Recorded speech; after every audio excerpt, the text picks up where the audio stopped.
The night of December 15, 1852 began as the pinnacle of the Mississippi social season. At the Blackwood Plantation in Adams County, the air was thick with the scent of pine and expensive French perfume. But the evening's festivities were shattered in an instant when three shadows of pure muscle and obsidian fur burst through the soaring crystal windows of the grand ballroom. The sound of exploding glass was a thunderclap that silenced the orchestra mid-waltz. These were not mere animals. They were nightmares rendered in flesh and claw.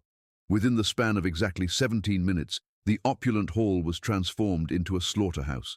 7 men, the scions of the South's most powerful families, were methodically targeted and torn asunder as 143 horrified witnesses looked on, paralyzed by a terror that transcended understanding. The screams did not just fill the room, they seemed to carry across the dark expanse of the Mississippi River, a chilling broadcast of a world ending.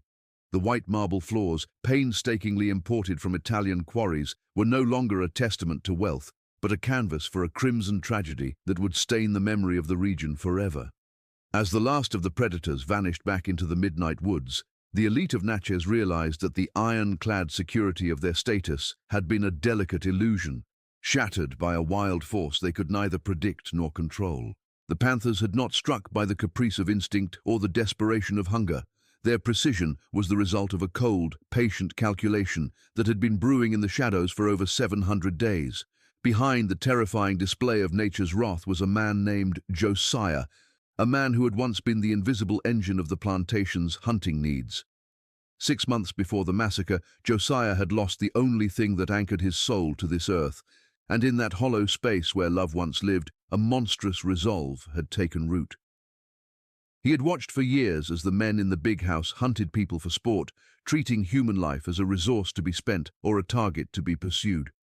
Josiah decided that if the world was to be a place of predators and prey, then nature itself would be recruited to balance the scales. He spent 2 years meticulously shaping 3 wild predators into instruments of absolute, uncompromising justice.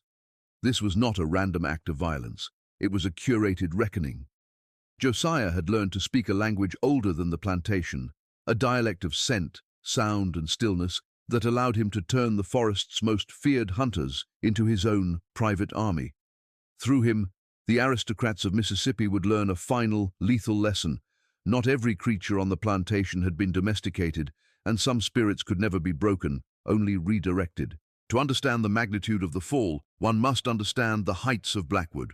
The plantation was a sprawling empire of 4,200 acres of the richest soil in the Mississippi Delta, situated 12 miles north of Natchez on high bluffs that commanded a view of the river's winding power. The land seemed to pulse with fertility.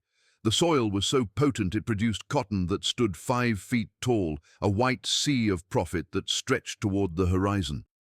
Cornelius Blackwood, the master of this domain, held 237 human souls in his ledger, a number that placed him among the 3 wealthiest men in Adams County. His influence was a web that spanned oceans. His cotton fetched top prices in the bustling markets of New Orleans and the industrial hubs of Liverpool. His wealth was not merely a matter of land and labor, it was a currency of absolute power. He sat on the county board, held significant shares in the steamboats that churned the river, and moved through life with the unshakable confidence of a man who believed the world was created solely for his benefit. His wife, Magnolia, was the architect of their social standing, hosting galas that functioned as the gatekeepers of Mississippi society. At Blackwood, the line between God and master was blurred by the sheer weight of gold and the silence of the oppressed. The big house was a monument to this excess, a Greek revival masterpiece designed to intimidate as much as it was to house. 26 massive Corinthian columns guarded the facade, each one representing a year of a successful, profitable harvest, a literal architecture of stolen time. Standing 3 stories tall with 52 rooms, the mansion was a labyrinth of luxury. The grand ballroom was its crown jewel, large enough to accommodate 200 guests under a ceiling adorned with frescoes depicting scenes from Greek mythology. There was a cruel irony in those paintings. The scenes of gods and heroes were rendered above a floor kept polished by enslaved hands that would never be celebrated in art or song. Every piece of furniture had been shipped from the finest craftsmen in France. The rugs had been woven in Persia, and the crystal chandeliers that hung like frozen fire had been sourced from Austria. Every convenience and luxury imaginable was bought with the blood and sweat of people working 18-hour days in the blistering heat of the fields. The house was a fortress built of fine things, intended to isolate the elite from the reality of the labor that funded their lives. It was a temple of refinement that stood atop a foundation of systemic brutality, a place where the sounds of the whip were meant to be drowned out by the music of the violin. December in the Delta brought a shift in the atmosphere, a momentary pause in the relentless cycle of the cotton season. The crop had been picked, ginned, and baled. The hardest physical labor of the year was, for the moment, concluded. For the white families, this was the dawn of the celebration season, a time of endless parties, arranged marriages, and business deals disguised as holiday cheer. For the enslaved, however, it was merely a brief and bitter respite, a few days of exhaustion before the grueling work of land preparation began anew in January. The Blackwood Christmas Ball was the undisputed peak of this calendar. An invitation to Blackwood was a badge of status, and families would travel from Vicksburg and Jackson, braving winter roads just to be seen within its walls. It was the theater where the hierarchy of the Southern aristocracy was reinforced through a competitive display of wealth. Yet as the elite draped themselves in silk and discussed the price of human flesh over glasses of bourbon, a different kind of preparation was reaching its zenith in the dark corners of the slave quarters. For 730 days, Josiah had been moving with a singular purpose, invisible and patient. While the masters planned their futures, Josiah was planning the end of their world, ensuring that the next time they gathered to celebrate their power, they would find themselves at the mercy of the wild. Josiah was a man whose presence was as imposing as the land he worked. At 38 years old, he stood 6 feet 2 inches tall, a height that seemed improbable given the meager rations of his youth. His body was a map of survival, composed of lean muscle and sinew stretched over a frame built for incredible endurance. His hands were massive and calloused, scarred by decades of clearing brush and handling the raw machinery of the plantation. His face was a weathered landscape, darkened by the relentless Mississippi sun, with deep lines etched around his eyes from a lifetime of tracking movement in high-contrast daylight. Those eyes were his most dangerous asset. They were sharp, predatory, and missed absolutely nothing. He possessed the rare ability to read a man's intentions from 20 paces or spot a deer's track that had been cold for 3 days. Born on the plantation to Clara and Moses, his life had been a series of subtractions. His mother had been taken by a winter fever when he was 6, and his father had been sold into the brutal deep south of Louisiana when Josiah was only 9. A punishment for the elder man's refusal to let an overseer strike his son, Josiah never saw his father again, but he carried the man's defiance in his marrow. Raised by an elder named Sarah, he was fed stories of a homeland where men were hunters of lions, planting seeds of a heritage that the plantation could never fully weed out. In the brutal environment of Blackwood, Josiah had attempted to build a fortress of the heart, despite knowing that love was a dangerous luxury for a man who was legally considered property. At 22, he had married Ruth in a ceremony the law ignored, but their community sanctified. They jumped the broom behind the slave quarters on a humid Sunday afternoon, witnessed by 40 souls singing songs of endurance. Ruth was a field hand with a spirit that could illuminate the darkest cabin, but their early years were marked by a crushing grief. 2 children were lost before their first birthdays, one to a fever and another to an ailment the plantation doctor deemed too insignificant to investigate. Then came Naomi. She was a miracle who survived the perilous first years, growing into a bright, observant child who shared her father's predatory eyes and her mother's radiant smile. Josiah, whose official role as the plantation's primary hunter granted him rare freedom of movement, spent his Sundays teaching Naomi the secret language of the woods. He showed her how to move without snapping a twig and how to read the clouds like a book. He even stole a primer from the big house so she could learn to read, a crime that carried the threat of the lash. But he was determined that his daughter would possess a world larger than the one bounded by cotton fields. The fragile peace of their lives was decimated on June 7, 1852. Nathaniel Blackwood Jr., the master's son, had returned from his studies in New Orleans, bringing with him a pack of arrogant, wealthy companions who viewed the plantation as a playground for their cruelty. On a sweltering Saturday, Nathaniel Jr. and 4 of his friends, Thomas Caldwell, Robert Hampton, James Rutherford, and William Peaton, demanded that Josiah guide them on a turkey hunt. The men were already deep in their cups, passing flasks of bourbon and mocking the very land they walked upon.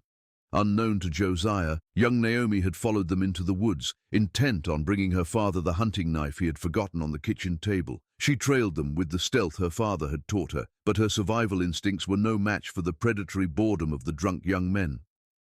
In a clearing 3 miles from the house, the group cornered Josiah, pinning him down at gunpoint. They had spotted Naomi in the brush and used her father's life as bait to lure her out. What followed was an hour of depravity that stripped the world of its light. They forced Josiah to watch as they brutalized his 9-year-old daughter, a calculated act intended to remind him that he owned nothing, not his life, not his wife, and certainly not the child who was now dying in the dirt before his eyes. When the men were finished, the clearing was silent save for the ragged breathing of the broken. Nathaniel Jr. stood over Naomi's limp body with the casual indifference of a man who had accidentally stepped on a glass, declaring her dead with a shrug. He offered Josiah a choice: attack them and die legally in self-defense, or carry the body home and remain silent to ensure Ruth's safety. Josiah did not strike. He felt a part of his soul disintegrate, replaced by a cold, ancient hunger for a reckoning that guns and knives could not satisfy. He carried Naomi's broken form 3 miles back to the quarters, a mechanical march of agony that drew the entire plantation into a hush of collective mourning. That night, after they buried the child in a nameless grave behind the cabins, Ruth begged for them to flee north. But Josiah looked toward the dark canopy of the forest, his eyes reflecting a predatory glint that Ruth had never seen. He told her then of the panther den near Jackson Creek, of a mother he called Nemesis and her 2 growing cubs.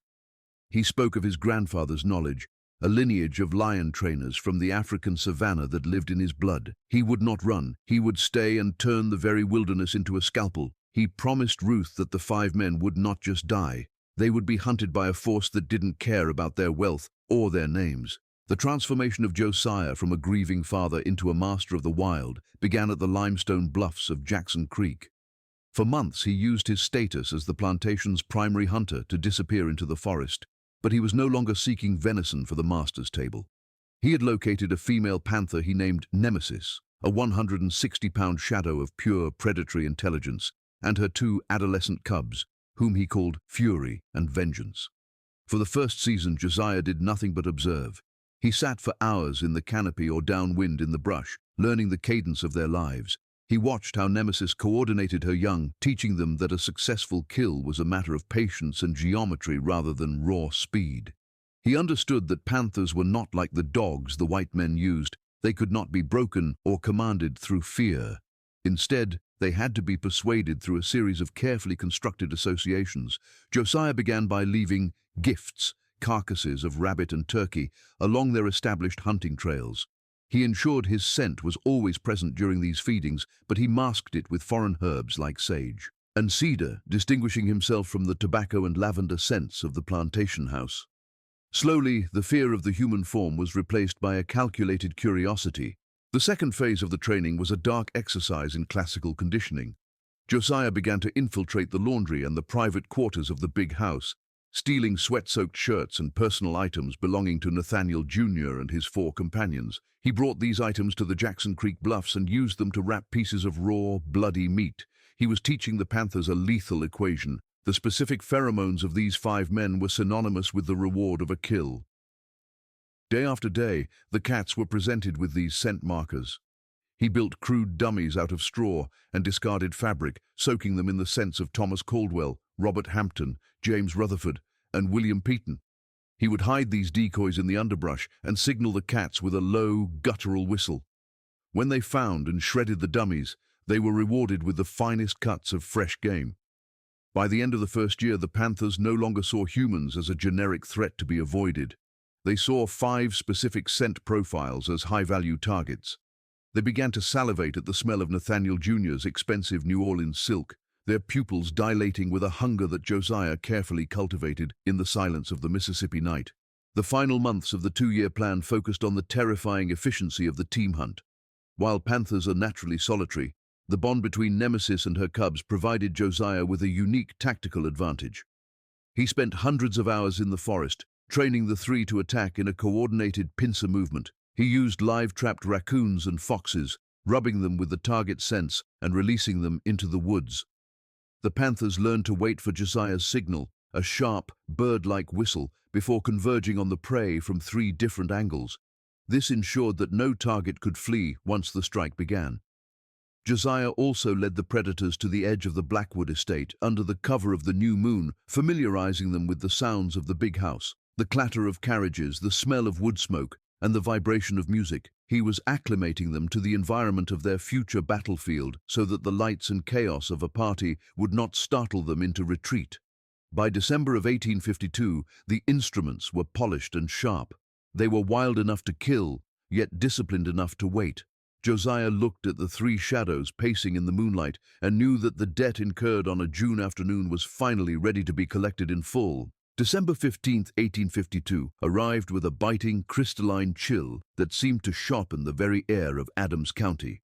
Inside the big house, the grand ballroom was a theater of staggering arrogance, illuminated by the flickering warmth of 200 candles housed in Austrian crystal. Tables groaned under the weight of roasted game and imported delicacies, while the elite of Mississippi society moved in a blur of silk and southern finery. Nathaniel Jr. and his 4 companions were the center of the revelry, their loud, bourbon-fueled laughter ringing out with the confidence of men who believed they were untouchable. Outside, in the suffocating darkness of the forest edge, Josiah moved with the silence of a ghost. He had spent the early evening laying a final, invisible map of scent around the mansion. He placed the recently stolen, blood-rubbed clothing of the 5 targets at strategic entry points, the west windows, the garden paths, and the stone terraces. He was not just guiding animals, he was programming a trajectory of violence. In the depression of a nearby creek, Nemesis and her cubs waited, their muscles coiled like springs, their predatory senses locked onto the familiar pheromones of the men who had destroyed Josiah's world. When Josiah finally gave the low guttural signal, the 3 shadows detached themselves from the woods and began their silent, rhythmic glide toward the light. The waltz playing inside the ballroom was punctuated by a sound that would haunt the survivors for the rest of their days. The synchronized explosion of 3 floor-to-ceiling windows. In a rain of lethal glass shards, Nemesis led the breach, a blur of obsidian muscle that seemed to fly across the room. She hit William Peaton before he could even register the breach, her massive weight collapsing his chest as her jaws found the soft vulnerability of his throat. A second later, fury erupted through the same gap, targeting Thomas Caldwell at the polished bar. The young man's glass of bourbon shattered on the floor an instant before his neck was snapped by the sheer force of the panther's strike. The ballroom, moments ago a sanctuary of refinement, devolved into a chaotic abattoir. 143 witnesses screamed in a discordant chorus, trampling one another in a desperate bid to reach the exits. But the predators remained eerily focused. They ignored the fainting women and the panicked servants, moving with a terrifying, selective precision. The white marble floor, the pride of the Blackwood estate, was rapidly transformed into a slick, crimson lake, reflecting the swaying fire of the chandeliers as the predators moved to the next names on Josiah's invisible list. The climax of the reckoning centered on the dining hall doorway, where Nathaniel Jr. attempted to flee the carnage. He was not fast enough. Nemesis, fueled by a conditioning that equated his scent with the ultimate reward, bridged the distance in 3 powerful bounds. She pinned him to the floor with a heavy, velvet-sheathed paw, her growl vibrating through the very floorboards. When Master Cornelius Blackwood attempted to intervene, swinging a decorative sword in a futile gesture of defense, he only succeeded in drawing the wrath of the female cub, Vengeance. She struck with a speed that defied human sight, her claws shredding the master's finery and flesh alike. By the time the 17 minutes of the Blackwood Massacre had concluded, the lineage of the plantation had been severed. Nathaniel Jr., his father, and their 3 remaining companions lay among the wreckage of the Christmas decorations, their lives ended by the very nature they had presumed to dominate. As Josiah gave the sharp, bird-like whistle for recall, the 3 panthers disengaged and vanished through the broken windows, leaving behind a silence so heavy it felt like a physical weight. The elite of Natchez were left to huddle in the ruins of their grandeur, while Josiah began his final walk into the safety of the dark, his debt to Naomi finally paid in the only currency the South understood. The morning after the massacre, the Blackwood estate was a hive of frantic, directionless activity. While the elite were buried in marble tombs and the newspapers decried the unprecedented savagery of the wild, a more subtle war was being waged in the minds of the survivors. The local authorities, bolstered by dozens of armed volunteers and trackers, scoured the Jackson Creek bluffs, but they found only empty limestone and the echoing silence of the swamp. Josiah was interrogated for hours by men whose faces were masks of grief and suppressed terror. He played his role with a chillingly perfect submission, portraying a man as bewildered and frightened as the overseers who had failed to protect their master. The white population of Adams County, desperate for a version of reality that didn't involve their own property outthinking them, eventually settled on the narrative of a freak natural disaster, a trio of rabid predators driven to madness by an unusually harsh winter. To admit that a man like Josiah could train nature itself to act as a hit squad would be to admit that their entire social order was built on a fragile lie of intellectual superiority. Thus, the truth was buried beneath layers of official denial and newspaper editorials, while in the slave quarters of the neighboring plantations, the real story began to travel along the grapevine telegraph, becoming a whispered epic of a father who turned the wild into a scalpel for justice. In the 3 weeks following the massacre, Josiah remained a shadow within a shadow. He continued to perform his duties with a mechanical precision that unnerved the new overseers, who had been brought in to manage the chaos of the Blackwood succession. Master Cornelius's younger brother, a banker from New Orleans with no stomach for the visceral reality of plantation life, arrived to find a kingdom in ruins. The big house remained boarded up, the scent of death seemingly baked into the very wood of the grand ballroom.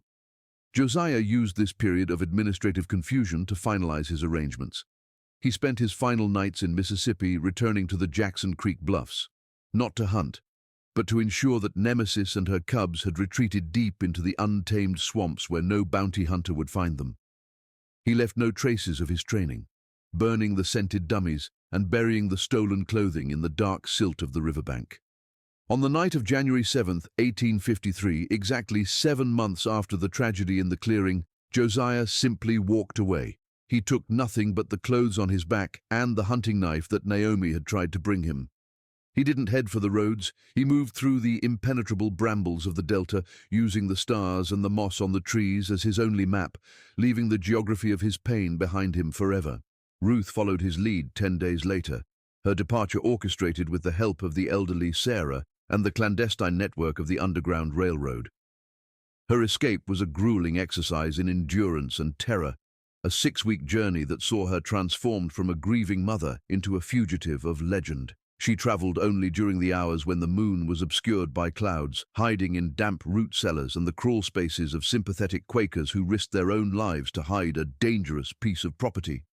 The dangerous label had been applied to all Blackwood slaves following the massacre, making her journey 10 times more perilous than a standard escape.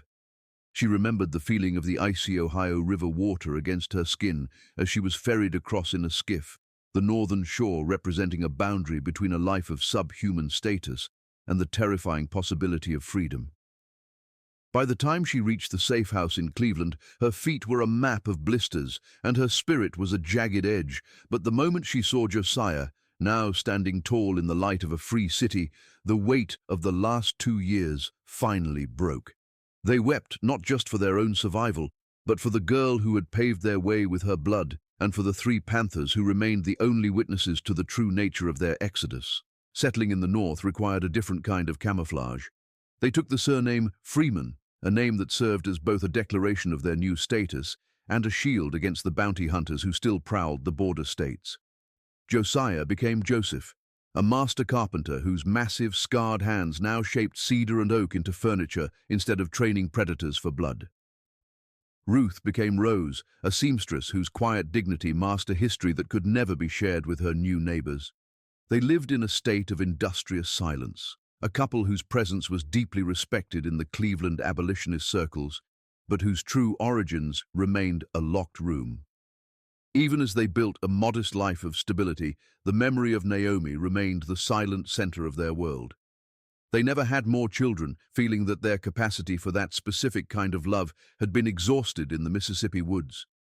Instead, they turned their home into an unofficial station for others fleeing the South, providing the same sanctuary that had been granted to them.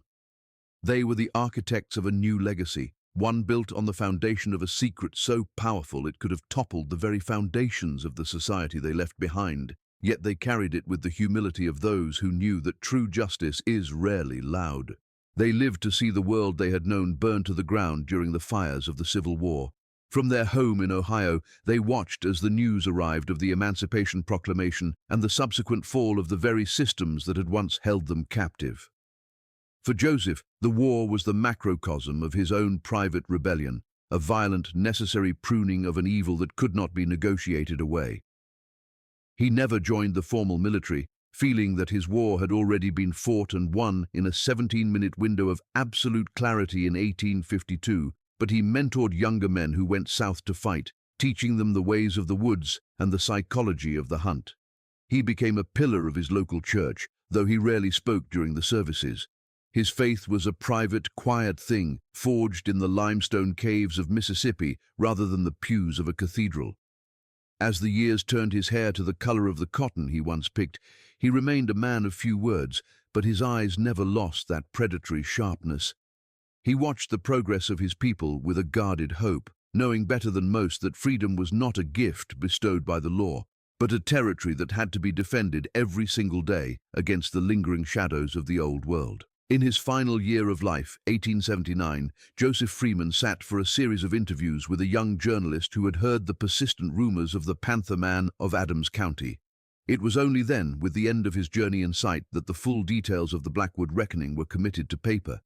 He spoke of the scent markers, the dummies, and the way Nemesis had looked at him just before the final strike, a look of mutual understanding between two predators. He insisted that the journalist record every detail of Naomi's life, from the way she laughed at the squirrels to the primers she had studied by candlelight, because he knew that the world would try to remember the massacre while forgetting the girl who made it necessary. He died in his sleep, his hand in roses, his last breath a whisper of the name that had sustained him through 2 years of calculated madness. Today, while the ruins of the Blackwood Big House are reclaimed by the Mississippi forest, the story remains a powerful testament to the lengths a human heart will go to reclaim its dignity. It is a story that refuses to be sanitized, a dark parable that reminds us that true justice often requires a descent into the wild. Say her name, Naomi, and remember that once, a father turned the very trees and shadows into a shield for her memory.